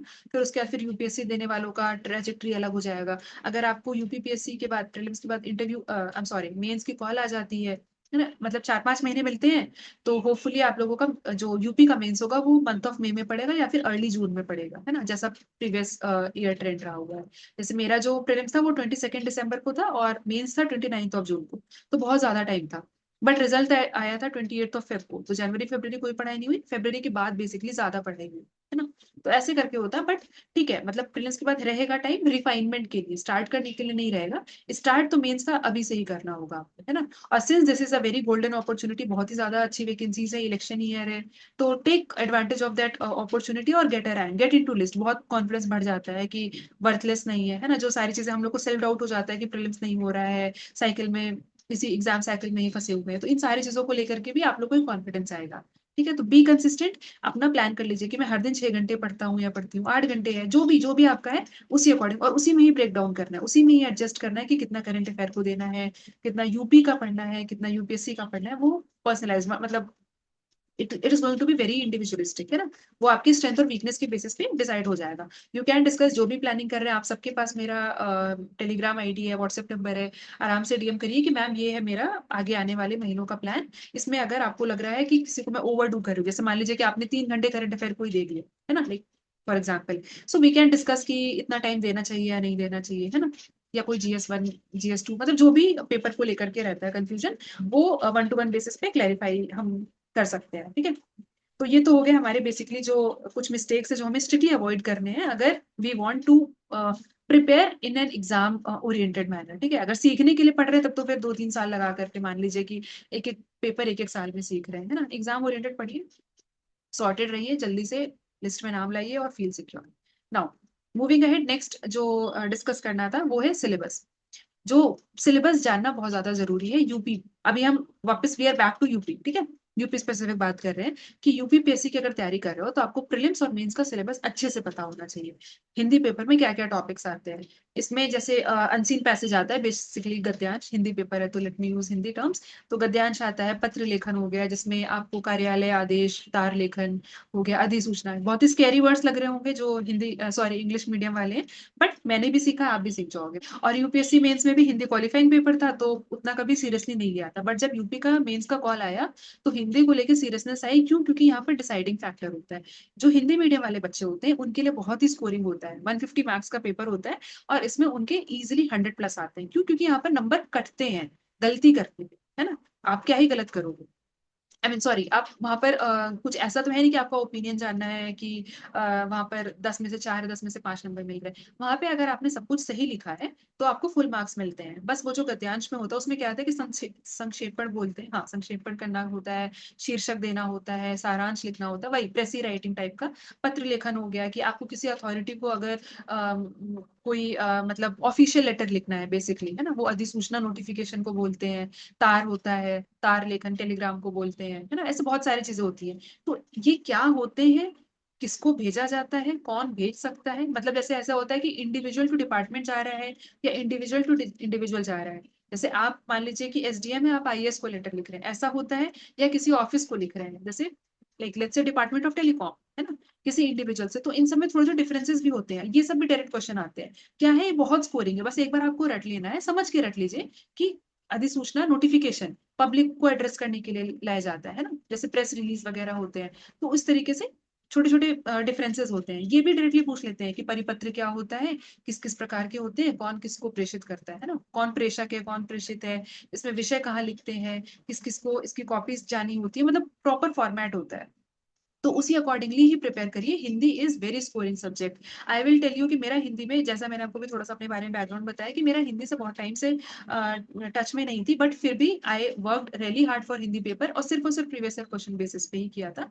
And I score 90, not very good, क्योंकि हिंदी मीडियम वाले बच्चों के बहुत अच्छे मार्क्स आते हैं, इनफैक्ट इंग्लिश मीडियम वालों के भी आते हैं। बट ये था कि इतना मैंने एक्सपेक्ट नहीं किया था, मैंने सोचा था कि मैं एसए और बाकी पेपर में खींच लूंगी, बट फिर भी हिंदी में getting 90 out of 150 is I mean, मतलब आई फेल कि अच्छे से रिवॉर्ड हो गया जो मेहनत किया था। तो यहाँ पर मेहनत रिवॉर्ड होती है। फिर आता है हमारा ग्रामर का सेक्शन। ग्रामर में आपको विलोम शब्द पूछते हैं, फिर आता है मुहावरे, लोकोक्तियां हो गए, उसके बाद फिर वो उपसर्ग और प्रत्यय किन किन वर्ड से बना है, रूट वर्ड्स जिसमें हम निकालते हैं, है ना। तो ये सब भी मैंने अभी मतलब स्कूल का पढ़ा हुआ अब जाके रिवाइज किया, तो अभी ये हुआ कि बहुत डिफिकल्ट नहीं है। प्रीवियस ईयर क्वेश्चन करिए और जो राइट कंटेंट है उसको पढ़िए, बहुत ज्यादा डिस्ट्रैक्टेड होके नहीं। हिंदी इज वेरी स्कोरिंग, उसको अच्छे से मास्टर करिए, स्पेशली अगर आप लोग बहुत सालों से आउट ऑफ टच रहे हो, है ना, स्पेशली इंग्लिश मीडियम वाले जिनकी हालत मेरी जैसी थी। तो अगर मेरे 90 आ चुके हैं तो आपके 110 तक भी आ सकते हैं, है ना। Just you have to put it I mean put efforts in right direction. सही जगह पे मेहनत करिए, हिंदी बहुत रिवॉर्ड करता है। मैं ठीक है, मूविंग ऑन। हिंदी के बाद आता है अपना एस्से पेपर। एस्से पेपर के साथ ब्यूटी क्या है यूपी में, यूपी का एस्से पेपर क्यों अच्छा है? यहाँ पर वेल डिफाइंड सिलेबस है, 3 सेक्शन है, 3 सेक्शन में 3-3 एस्सेज होते हैं, 9 एस्से हैं टोटल, उसमें से आपको हर सेक्शन में से एक एक लिखना है। सेक्शन ए का सिलेबस डिफाइंड है, लिटरेचर होता है, सोशल होता है, सोशल इश्यूज और पॉलिटिकल इश्यूज। सेक्शन बी होता है, उसमें इश्यूज क्या होते हैं, साइंस एंड टेक होता है, और इकोनॉमी पे होता है और एग्रीकल्चर पे होता है। उसके बाद जो सेक्शन सी होता है उसके जो 3 एसेस के टॉपिक है, वो है हमारा आईआर हो गया या national issues, basically current affair. दूसरा टॉपिक होता है हमारा डिजास्टर मैनेजमेंट से रिलेटेड, और तीसरा टॉपिक होता है गवर्नमेंट स्कीम से। अब देखिए, इसके लिए स्मार्ट स्ट्रैटेजी ये होगी, जो मैंने किया था, I will tell you my approach and it has work. मतलब मेरा एस्से शुरू से ही फोर्टे रहा है, यूपीएससी में भी आप लोगों को पता है, मतलब आई व्हाट टू से mentor students in essay paper, और मेरे को यूपीपीएससी में भी रिवॉर्ड हुआ है ना, 98 मार्क्स थे आउट ऑफ 150। तो व्हाट डिड आई डू, कि यहाँ पर ओपन एंडेड ऐसे नहीं आते यूपीएससी जैसे फिलोसॉफिकल ऐसे, यहाँ पे सिलेबस डिफाइंड है कि 3 आपके इस टॉपिक से आएंगे। अब आपको क्या करना है, हर सेक्शन से 2-2 टॉपिक प्रिपेयर कर लीजिए, सो दैट कि मान लीजिए एक कोई टॉपिक आपने प्रिपेयर किया, उसका एस्से का टॉपिक ही बहुत ही वियर्ड आ गया, जैसे सोशल इश्यूज आपने मान लीजिए वुमेन प्रिपेयर किया है और बहुत ही वियर्ड टॉपिक आ गया वुमेन पे, नहीं क्लिक हो रहा है, तो पॉलिटिकल वाले पे लिख लिया या फिर लिटरेचर वाले। तो मैंने हर सेक्शन से 2-2 टॉपिक प्रिपेयर किए थे। यहाँ पर आपको चाहिए कोटेशन चाहिए, अब जब सिलेबस पता है तो कोटेशन कलेक्ट कर लो। एग्रीकल्चर पता है ना कि सेक्शन बी में एक टॉपिक एग्रीकल्चर से आना है, एक टॉपिक साइंस एंड टेक से आना है, एक टॉपिक हमारा इकोनॉमी से आना है, कोई सा भी दो। मैंने एग्रीकल्चर प्रिपेयर किया था और साइंस एंड टेक किया था। तो समहाउ आई फेल्ट कि एआई रिलेटेड कुछ आएगा, या एआई से रिलेटेड जो चीजें होती हैं, जैसे नए डेवलपमेंट्स हो रहे हैं, नए डील्स हो रहे हैं, ऐसा कुछ ना कुछ तो आएगा, आ सकता है। साइंस एंड टेक में और क्या हो रहा है, तो ग्रीन एनर्जी हो रहा है। तो ये जो सारे प्रिडिक्टेड टॉपिक्स होते हैं जीएस के, उसको ही एससी के फॉर्मेट में प्रिपेयर करना है। कैसे करना है, आप कोई कोड डाउनलोड, सॉरी मतलब लिख लीजिए कि एआई पे रिसेंटली मोदी जी ने क्या बोला है ना, या फिर किसी और जो कंट्री कोई लीड कर रही हो, कोई नया डेवलपमेंट हो रहा है, उसमें क्या हुआ है। सोशल इश्यूज, वुमेन प्रिपेयर कर रहे हो तो वुमेन रिलेटेड सब चीज प्रिपेयर कर लो, कितने क्राइम हो रहे हैं, कहाँ एम्पावरमेंट हो रहा है, कहाँ पर लेबर फोर्स पार्टिसिपेशन कैसा है ना, माइग्रेशन कैसा है, ऐसे टाइप की चीजें। इससे क्या होगा कि आप जीएस के लिए भी प्रिपेयर कर रहे हो और आप इसको डायरेक्टली अपने एस्से में कोट कर सकते हो, है ना। आर्ग्यूमेंट चाहिए, बाकी यही सारी इंफॉर्मेशन यू कैन यूज, है ना। क्यों ये इंपॉर्टेंट हो जाता है, क्योंकि जो आपका एस्से का टॉपिक है उसमें एग्जामिनर को हमेशा पता है कि आप किसी सेक्शन में से एक टॉपिक पिक कर रहे हो, 3 टॉपिक आपको दिए हुए हैं, उसमें से आप एक पे लिख रहे हो। तो इट मीन्स कि आप वो टॉपिक सेलेक्ट कर रहे हो जिसपे आपको नॉलेज है, जिसपे आपको कंटेंट है, जिसमें आप कंफर्टेबल हो। अगर उसके साथ आप जस्टिस नहीं कर रहे हो, सोशल इश्यूज का कोई मान लो चिल्ड्रन या वुमेन का टॉपिक उठा लिया और लिख ही नहीं पा रहे हो, फालतू की बातें लिख रहे हो, उसमें बेवजह फिलर सेंटेंसेस यूज कर रहे हो, तो ये भी तो एक इंप्रेशन गंदा जाएगा ना, कि ऑप्शन मिला था 3 में से एक टॉपिक चूज किया, उसके साथ भी जस्टिस नहीं किया, है ना। तो ऑलवेज शो कि you have prepared that topic. जैसे जब किसी लीडर को स्पीच देना होता है तो दे प्रिपेयर द स्पीच, है ना, वो अपना पेपर ले करके जाते हैं, कि कभी ऐसा अनप्रिपेयर्ड ना लगे। तो जहां पे चॉइस है वहां पर शो योर बेस्ट प्रिपेयर्डनेस, कि मैंने ये टॉपिक चूज किया है, मैंने प्रिपेयर भी किया है इसको, है ना। तो हर सेक्शन से अपने कंफर्ट लेवल के हिसाब से आप टॉपिक्स प्रिपेयर कर सकते हैं, ठीक है। ये हो गई हमारे दूसरे पेपर की बात। फिर जीएस 1 2 3 4 को लेकर के सबको क्लैरिटी रहती है, कंटेंट कहाँ से पढ़ना है। नहीं है क्लैरिटी तो वही मटेरियल उठाइए, पीवाईक्यूज के थ्रू क्रॉस चेक करिए कि आप उससे आंसर कर पा रहे हैं या नहीं, जो भी आपका मीडियम है। जस्ट सी की पीवाईक्यू बेसिस पे है या नहीं, और बहुत ही बल्कि ना हो, बहुत ज्यादा इन्फॉर्मेशन नहीं चाहिए। एग्जाम निकालना है, उस सब्जेक्ट में पीएचडी नहीं करनी है, ठीक है। ये हो गया जीएस 1 2 3 4 का अप्रोच। इसको लेकर के स्पेसिफिक सेशंस हम लोग फिर से ले सकते हैं कि जीएस 1 कैसे टारगेट करें, 2 कैसे करें, 3 4 कैसे करें। Now moving to GS 5 and GS 6। GS 5 और GS 6 बहुत ही ज्यादा इंपॉर्टेंट है, सेम लाइक ऑप्शनल। ये यहाँ पे ये डिसाइड होता है कि आपको इंटरव्यू कॉल आएगी या नहीं। अगर आपको बाकी पेपर्स के बेसिस पे आ भी जाती है इंटरव्यू कॉल, तो आप लिस्ट में होंगे या नहीं, या सर्विस क्या आएगी, ये सब कुछ डिपेंडेंट है आपका GS 5 और GS 6 पे। मतलब बहुत ही ज्यादा स्कोरिंग और बहुत ज्यादा स्कोप होता है इनोवेशन का। मेरा अप्रोच ये था, आई हैड प्री प्लान की 20-20 क्वेश्चन रहते हैं हर पेपर में, लाइक यू नो। मैंने सोचा था कि जहां भी स्कोप होगा I will draw a map. कोई भी बात पूछी जा रही है, यूपी का कल्चर पूछा जा रहा है, मैप ड्रॉ करिए, दिखाइए कि कहाँ पर कहाँ पे किस टाइप का कल्चर फॉलो होता है। फोक फेस्टिवल्स पे क्वेश्चन आ रहे हैं, फोक डांस पे आ रहे हैं, बताइए कि किस रीजन में कौन सा फोक डांस होता है। थोड़ा रटना पड़ता है, बट अगेन इट शोज कि आपको नॉलेज है यूपी की, है ना। ये भी एक अच्छा इंप्रेशन जाता है कि आपको जिस स्टेट सर्विस के लिए आप ट्राई कर रहे हो, आपको उस स्टेट की नॉलेज भी है ना। तो ये मैंने ट्राई किया and it has like really work for me. मैंने आपको बताया था स्टार्टिंग में कि GS 5 6 में मेरे स्कोर्स 100+ है दोनों ही पेपर में, बिकॉज ऑफ द रीजन कि I had this thing in my mind कि I will give an impression कि मुझे यूपी का नॉलेज है, मतलब मेरे टाइम पे जैसे क्वेश्चन आया था रामसर साइट्स पे आया था, यूपी के रामसर साइट्स पे, I could have written simply pointer format में कि ये वाला यहाँ पे, ये वाला यहाँ पे, ये बर्ड सैंक्चुरी है, ये नेचुरल वेटलैंड है ना, ऐसे ऐसे करके, but I have drawn the map, और ये मैंने ही नहीं किया, सबने किया होगा, बट आई मेड श्योर कि हर क्वेश्चन जहां भी मैप का स्कोप हो डाल दीजिए मैप, है ना, और उससे आपको पढ़ने में भी आसान होगा। जैसे अभी मैं प्रिपेयर करोगे तो हमेशा मैप बेसिस पे ही पढ़ाई करिए, उससे आपको पिक्टोग्राफिक मेमोरी रहेगी हमेशा, कि कैसा क्लाइमेटिक जोन है यहाँ पर, कैसा वेदर है, टेम्परेट का आई मीन कैसा क्लाइमेट है, basically temperate tropical rain forest कहाँ है, कहाँ पर मेडिटेरेनियन टाइप क्लाइमेट है, जो भी टाइप के क्लाइमेट्स होंगे आपके यूपी स्टेट में, है ना, मतलब these are just an example, ऐसा होता नहीं है एक्चुअली में, मतलब बहुत ही कम कम वेरिएशन है, बट जो भी वेरिएशन है, यूपी वेस्ट से यूपी जाओगे तो क्लाइमेटिक वेरिएशन आएंगे, है ना, बेसिकली जो क्लाइमेटिक जोन्स होते हैं। तो इस तरह से करते हुए आपको GS 5 और GS 6 की भी तैयारी करनी है। इसके लिए फिर से एक इंडिविजुअल सेशन आई विल की कि GS 5 और GS 6 के आंसर्स और नोट्स और प्रिपरेशन तीनों चीज कैसे मतलब स्ट्रीमलाइन करना है, ठीक है। तो ये हो गया सोर्स फॉर GS 5 एंड 6, ठीक है। तो सोर्स बता देती हूँ, ठीक है। मेरे लिए क्या सोर्स था, जो IAS पीसीएस पाठशाला करके एक टेलीग्राम इनिशिएटिव है, उनका डॉक्यूमेंट मुझे मिल गया था, समरी मिली थी लास्ट में, क्योंकि टुवर्ड्स एंड ही मतलब था, मतलब मैंने प्रीलिम्स के बाद ज्यादा फोकस किया था, वही एक रीजन है कि बहुत ज्यादा अच्छा नहीं कर पाया था। GS 5 GS 6 मैंने पहले पढ़ रही थी, बट बहुत ही ज्यादा स्ट्रीमलाइन नहीं था, तो उतना प्रैक्टिस नहीं किया था। तो IAS पीसीएस पाठशाला का जो डॉक्यूमेंट था वो मैंने रेफर किया था, और एक दो जो फैक्ट शीट होते हैं, क्योंकि GS 5 और GS 6 में आपको बहुत ज्यादा फैक्ट बताने पड़ते हैं, जैसे यूपी का डेटा हो गया, economy culture related data, tourism related data, तो और जो सर्किट्स है, टूरिज्म सर्किट्स है, वो आपको रटने होंगे, यूपी में कौन कौन से कहाँ कहाँ पे और कौन कौन से प्लेसेस है ना। तो ऐसे करके जो फैक्ट शीट होती है, तो फैक्ट शीट दो तीन जगहों से मैंने डाउनलोड किया था, सो दैट मेरे पास डाइवर्सिटी रहे, सिर्फ एक इंस्टीट्यूट या एक इनिशिएटिव का ही सिर्फ कन्फाइंड ना रहे कि जितना उन्होंने 4 पेज बताए उतना ही नहीं रहे, मल्टीपल जगहों से, है ना। तो वो सारा कुछ मैं कंपाइल करके I will put up on my channel itself. और GS 5 GS 6 के मैंने नोट्स भी बनाए थे, और जो बेसिकली PW का मटेरियल रेफर किया था जो डिटेल वाला था। IAS पीसीएस पाठशाला का जो लास्ट में कंपाइलेशन आता है समरी, वो रेफर किया था।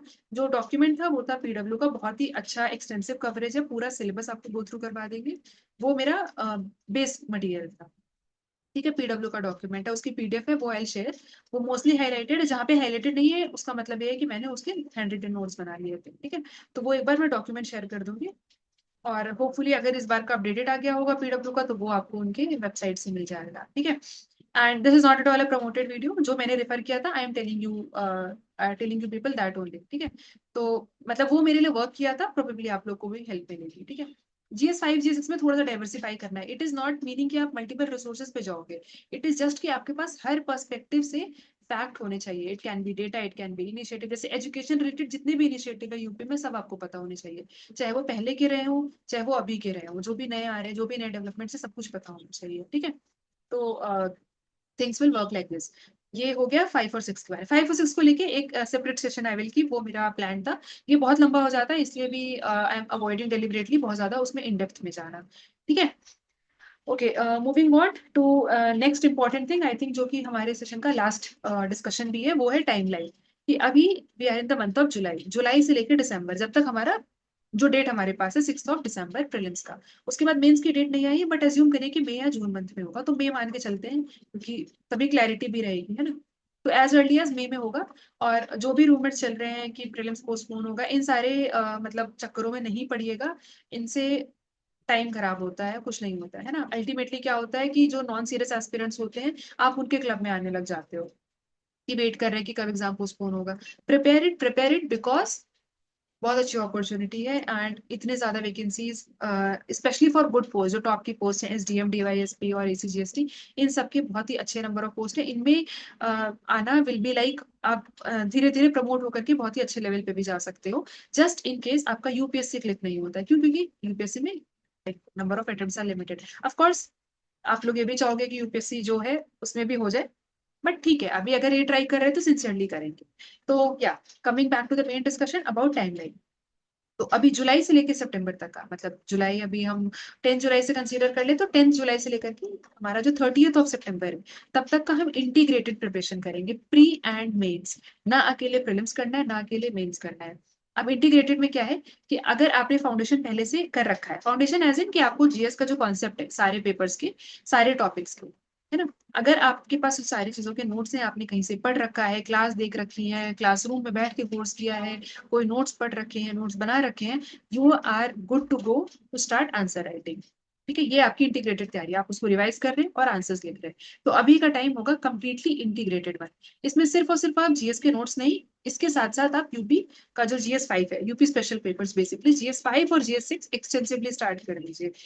जो स्टैटिक चीजें हैं, जैसे यूपी का जो कल्चर है, जो स्टैटिक है वो पता होना चाहिए। फोक फूड, सॉरी, फोक डांस हो गया, फोक फेस्टिवल्स हो गए, ये सारी चीजें आपको, लोकल फूड हो गया, लोकल जो हार्वेस्ट फेस्टिवल्स होते हैं अलग अलग, ये सब कुछ पता होना चाहिए। और यहाँ पर रटना बहुत पड़ता है। रटना एज ए लाइक बहुत ही रीजनल लैंग्वेज में टर्म्स होते हैं, वो नहीं याद रहते हैं। जैसे ऐसे होते हैं कि अगर आप किसी पर्टिकुलर रीजन से हो, या फिर अगर आप यूपी के बाहर के हो, है ना, तो भी आपको रहता है कि यार ये मीनिंग तो समझ ही नहीं आ रहा है ना। बहुत ही लोकल लैंग्वेज जो होती है ना, उसमें रहते हैं, जिसको डायलेक्ट बोलते हैं, है ना, तो उसका मीनिंग नहीं याद रहता है। जैसे अगर आप यूपी से हो तो आप वहां के वर्ड से रिलेट कर पाओगे। फिर आपको जो ब्रज भाषा होती है, जो मथुरा साइड बोली जाती है, वो आपको नहीं समझ में आएगी, वो आपको रटनी ही पड़ेगी, है ना। या अगर आप यूपी वेस्ट साइड से हो तो आपको यूपी ईस्ट की रिलेटेबल नहीं लगेगी, या किसी भी रीजन की हो, बुंदेलखंड वाली नहीं लगेगी। तो उसके लिए बार बार रिवाइज करने से ही वो आपके दिमाग में बैठती जाएगी, है ना। तो जो स्टैटिक पोर्शन है वो आपको अभी से ही प्रिपेयर करना है, जीएस 5 जीएस 6। अब टाइमलाइन बेसिस पे करिए, जैसे हिस्ट्री से स्टार्ट करिए। डू नॉट थिंक कि पहले जीएस 5 करूंगा या करूंगी फिर जीएस 6 करेंगे, ऐसे नहीं। हिस्ट्री भी करिए, उसके बाद देखिए कि हिस्ट्री के ऊपर कैसे जो वहाँ का कल्चर है वो डिपेंडेंट है। फिर ज्योग्राफी पे आइए, फिर आइए वहाँ की सोसाइटी पे आइए, फिर वहाँ की टूरिज्म पे आइए, फिर वहाँ का इकोनॉमी। सब चीज इंटरलिंक्ड है ना। तभी आप जो डेटा या एग्जाम्पल या गवर्नमेंट इनिशिएटिव जो सारी चीजें पढ़ोगे, वो आप रिसाइकिल कर पाओगे, है ना। मतलब इस पेपर का यूज कर पाओगे अगले पेपर में, उसी हिसाब के डायमेंशन भी खुलेंगे। अगर आइसोलेशन में देखोगे तो बहुत कंफ्यूजन हो जाएगा। अगर एक सीक्वेंस में भी जाना है तो जीएस 5 के मटेरियल से स्टार्ट करिए, जीएस 6 तक करिए, क्योंकि जीएस 6 थोड़ा सा डायनेमिक है, वहां पर डेटा ज्यादा है, वहां पर फैक्चुअल इन्फॉर्मेशन ज्यादा है ना। जीएस 5 इज मोर और लेस स्टैटिक एंड सॉर्टेड, तो वो आपके लिए करना इजी हो जाएगा। तो अभी के टाइम पे हम क्या कर रहे हैं, जीएस का जो फाउंडेशन है वो स्टैब्लिश कर रहे हैं, जीएस 5 और जीएस 6 कर रहे हैं थोड़े थोड़े टाइम के लिए। अगर आप यूपीएससी की तैयारी नहीं कर रहे हो, और अगर आपका इंग्लिश बैकग्राउंड है, इंग्लिश मीडियम बैकग्राउंड है बेसिकली, और हिंदी में इशू लगता है, तो हिंदी के प्रीवियस ईयर क्वेश्चन थोड़े थोड़े एक बार देखते रह सकते हो, है ना। कि जो सॉल्व पीवाईक्यूज होते हैं, बेसिकली सॉल्व देखोगे तो क्लैरिटी आएगी, है ना। कि कब कहाँ पे जैसे सारांश लिखना होता है तो उसमें क्या फॉर्मेट होता है, जब संक्षेपण लिखना होता है तो क्या फॉर्मेट होता है, किस पत्र में कैसा फॉर्मेट होता है, तो उससे एक्सपोजर मिलेगा। और अगर आपका यूपीएससी का अटेम्प्ट है तो फिर हिंदी अभी के लिए छोड़ सकते हो, हिंदी बाद में कवर कर लेंगे, है ना। बट जीएस 5 जीएस 6 करते रहो, क्यों? क्योंकि ये यूपी के प्रीलिम्स में भी हेल्प होगा। जो भी 4-5 क्वेश्चन आते हैं वो आपको एक सेफ स्कोर मिल जाएगा। कभी भी इस सिचुएशन में नहीं रहना कि कट ऑफ वाले बॉर्डर पे हैं और डाइसी सिचुएशन है कि प्रीलिम्स होगा या नहीं होगा। जीएस 5 जीएस 6 करेंगे तो पैरेलली आप प्रीलिम्स की भी तैयारी कर रहे हो, जीएस का जो मेंस है 1 2 3 4 कर रहे हो, आप प्रीलिम्स के लिए भी प्रिपेयर कर रहे हो, ठीक है।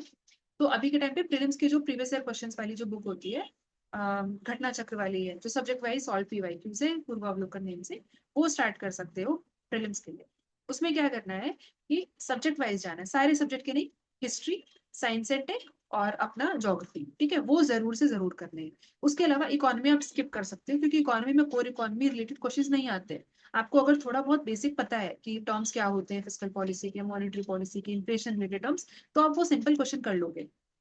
इकोनॉमी के लिए बजट और जो इकोनॉमिक सर्वे होता है, जो टुवर्ड्स एंड आपको कंपाइलेशन मिल जाएगा, ओरिजिनल डॉक्यूमेंट नहीं, कंपाइलेशन या फिर वीडियो, बजट का और इकोनॉमिक सर्वे का, इंडिया का और यूपी का, तो ये चारों करना है, ठीक है। इसीलिए कीप इट समराइज्ड वाला, है ना। ओरिजिनल करोगे तो बहुत टाइम लगेगा।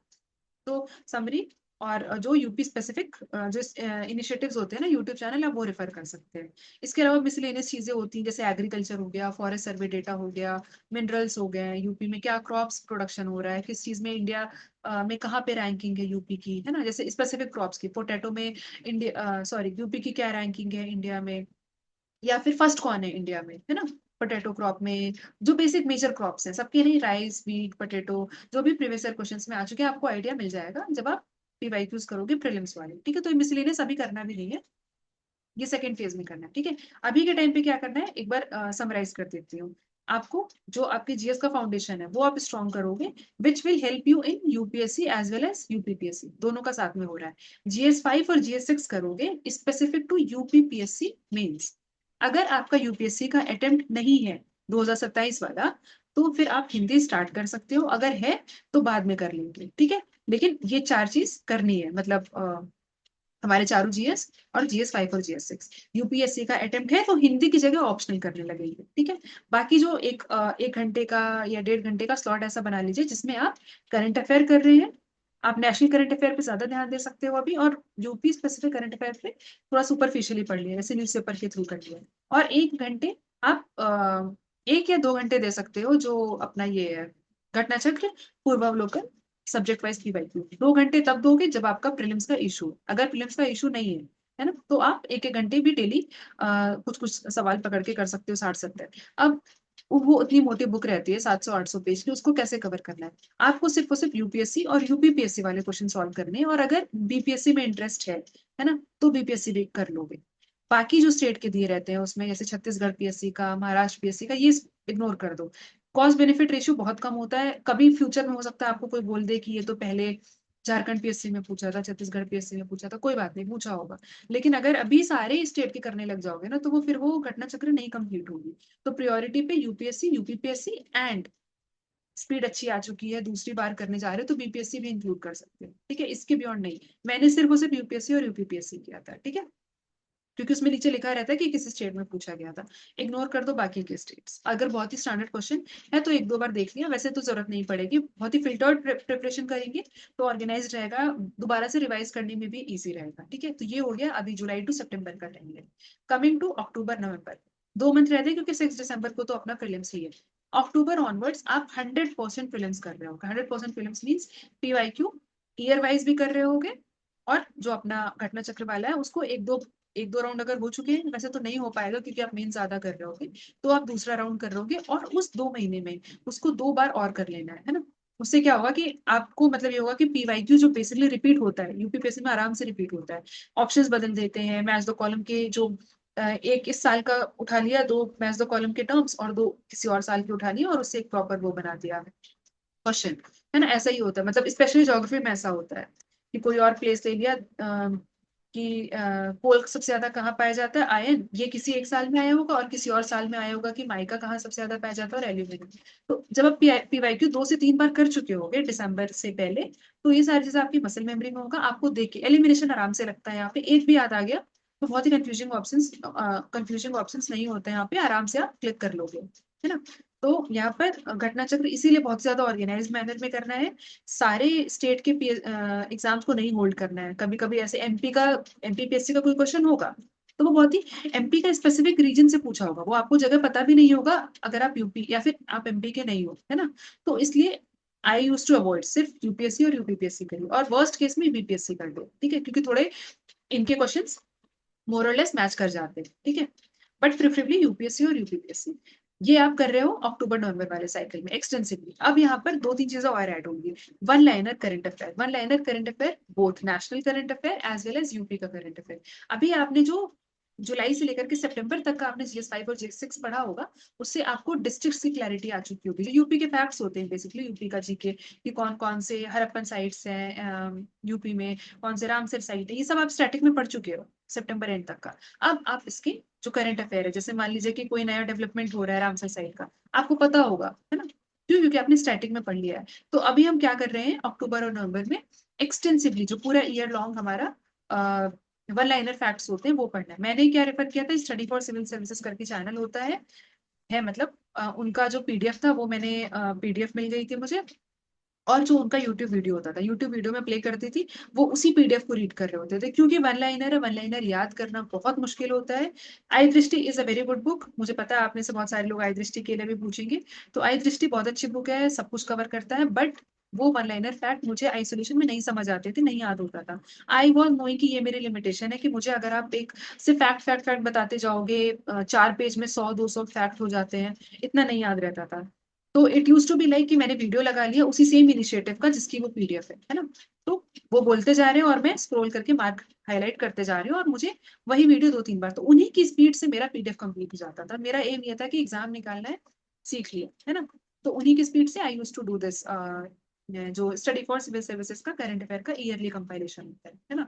तो वो टास्क भी इजी हो जाता है, जैसे वो पढ़ दे रहे हैं कि किस कौन कौन कौन से स्पोर्ट्स पर्सन न्यूज में थे, कौन से अवार्ड्स थे, तो उन्हीं के ही अकॉर्डिंग सिलेबस भी जो मतलब बेसिकली जो टारगेट होता है करंट अफेयर का, अवार्ड ऑनर डेट्स और साइंटिफिक डेवलपमेंट हो गया, फिर जो नेशनल और आईआर की चीजें होती है वो वहीं से कवर हो रही थी।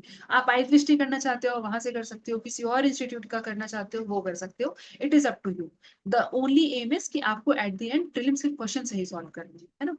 तो वो हो गई हमारे current affair with respect to prelims की बात। ठीक है, हम अभी अक्टूबर और नवंबर मंथ में आ चुके हैं। मैं अभी से आपको टाइमलाइन दे रही हूँ, क्योंकि जब हम बाद में कनेक्ट हो रहे हो तो यू शुड नॉट आस्क कि मैम अभी क्या करना है, अभी क्या करना है। ये ब्रॉड चीजें हैं जो आपको करनी चाहिए, ठीक है, कंसिडरिंग कि हमारा दिसंबर में प्रीलिम्स है। तो पहली चीज हो गई कि स्पेसिफिकली ईयर वाइज और टॉपिक वाइज प्रीलिम्स के प्रीवियस ईयर क्वेश्चन अक्टूबर ऑनवर्ड्स एक्सटेंसिवली, है ना, पूरे पूरे दिन वही कर रहे हैं। दूसरा, one liner current affair facts. तीसरा, जो भी मिसलेनियस चीजें होती हैं, बजट हो गया, इकोनॉमिक सर्वे हो गया, फॉरेस्ट सर्वे का डेटा हो गया, एग्रीकल्चर सर्वे, लाइफ स्टॉक, ये जो सारी चीजें होती हैं, क्रॉप्स, मिनरल्स एक्सेट्रा, ये सारी जो मिसलेनियस चीजें, ये सब हम उसी टाइम पे कर रहे होंगे। ठीक है, सो दैट फ्रेशली याद करें और फ्रेशली जब एग्जाम में मार्क के, क्योंकि ये सारी चीजें अल्टीमेटली आप भूल जाओगे, नहीं याद रहता है कि वो भी सबसे ज्यादा कौन सा स्टेट हुआ आता है और बैंगन सबसे ज्यादा कौन सा नहीं याद रहता है। तो आप उसी टाइम ही याद करेंगे और उसी टाइम ही उनकी पापा वीडियो आई डोंट नो, वो तो सब्जेक्ट वाइज होती है। समथिंग करंट अफेयर का एक वीडियो होता है 8-9 घंटे की थी। तो थोड़ा थोड़ा करके ही करना है, बट मल्टीपल टाइम्स। जैसे आप एक बार 8 घंटे मान लीजिए 3-4 दिनों में कंप्लीट कर रहे हो, 2-2 घंटे हर दिन देख रहे हो, है ना। तो उसके बाद आप जब अगली बार देख रहे हो तो 1.5x कर लोगे, क्यों? क्योंकि आपकी पीडीएफ ऑलरेडी हाईलाइटेड है ना। उस तरीके से आपका टाइम भी कम होता जाए। और मल्टीपल टाइम्स रिवाइज कर लोगे फिर तो मतलब ऐसा है कि रट जाता है कि कौन से बुक का ऑथर कौन है, कौन से अवार्ड है, कहाँ पे नए प्रेसिडेंट अपॉइंट हुए हैं, है ना। बहुत सारी चीजें होती है। Current affair one liner facts are I mean kind of must do in UP, लेकिन वही रहता है कि इतना ज्यादा है कि याद नहीं रहता है। तो मैं वीडियोस की हेल्प लेती थी, वो मुझे वर्क करता था, है ना। मतलब अभी भी ऐसा है कि कोई मुझे पढ़ा दे तो याद रहता है, लेकिन कौन पढ़ाएगा, इसलिए वीडियो लगा करके I use to read that PDF. ठीक है, तो ये हमारा हो गया बेसिकली अक्टूबर नवंबर का टाइमलाइन। ठीक है, हाँ, यूपी स्पेसिफिक भी इसी टाइम पे भी कर रहे हैं। यूपी स्पेसिफिक एज इन जो यूपी स्पेसिफिक करंट अफेयर है, स्टैटिक तो हमने प्रीवियसली पढ़ाई हुआ है, उसका जो प्रीलिम्स रेलेवेंट चीजें होंगी, जैसे इस बार आ गया था डिवीजन रिलेटेड चीज, है ना, कि देवी पाटन कौन से डिवीजन में आता है ना। ऐसे करके जो क्वेश्चंस होते हैं बेसिकली जो यूपी का जीके है, तो आपने जो GS5 GS6 से पढ़ा हुआ है वो एक बार आप स्किम थ्रू कर लोगे, जो प्रीलिम्स रिलेवेंट होगा वो उस टाइम हो जाएगा, है ना। और फिर से मतलब बहुत ही मेजर चीज आई विल हाईलाइट है कि प्रीलिम्स के लिए कोई टेस्ट सीरीज नहीं हेल्प करती। मेंस के लिए भले आप बाद में ज्वाइन करना नहीं करना वो आपकी मर्जी होगी। ऑल्दो मैंने नहीं किया था ना, मैं इस चीज को सेल करती हूँ कि coaching I mean test series are important. मैंने प्रीलिम्स के लिए भी कुछ भी नहीं सॉल्व किया था। And I will strongly recommend कि प्लीज प्रीलिम्स के लिए किसी मॉक टेस्ट के पीछे मत भागिएगा। जो घटना चक्र है सब्जेक्ट वाइज और सॉल्व PYQ वो मोर देन सफिशिएंट है। उसको अगर 2 से 3 बार कर लिया, योर प्रीलिम्स मतलब आपके स्कोर मतलब 90 वाले रेंज में तो ऑलरेडी है, 90 to 100 वाले में। अब इसको एलिवेट करना है थोड़ा बहुत, जो करंट डेवलपमेंट है और जो आप बाकी अपना नॉलेज रिफाइन करोगे GS पढ़ के, मतलब जो कोर्स सब्जेक्ट्स होते हैं, हिस्ट्री, ज्योग्राफी, इकोनॉमी, साइंस सेटेक, ये सब पढ़ के जो आप रिफाइनमेंट लाओगे, जो आपकी अंडरस्टैंडिंग बढ़ेगी, उससे भी आप बहुत कुछ सॉल्व करोगे। तो आराम से 110 बार स्कोर हो जाता है ना।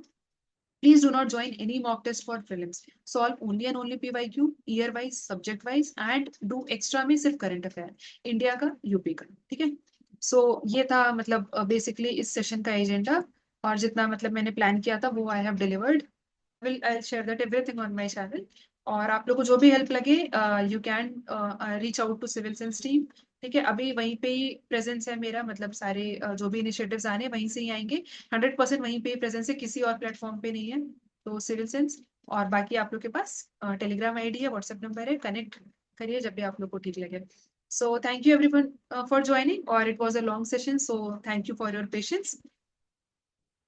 या thank you so much Sushant. Thank you Sonia, thank you Aditya, thank you so much Shubhanjali. Okay, bye bye everyone. Take care. All the best.